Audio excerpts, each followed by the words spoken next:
world's first true flip phone was launched by NEC in 1991 on NTT Docomo, Japan.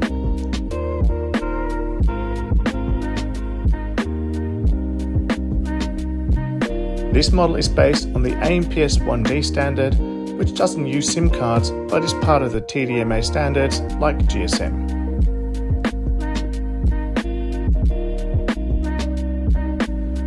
The TZ 804 is a clamshell device with a keyboard and screen on separate halves.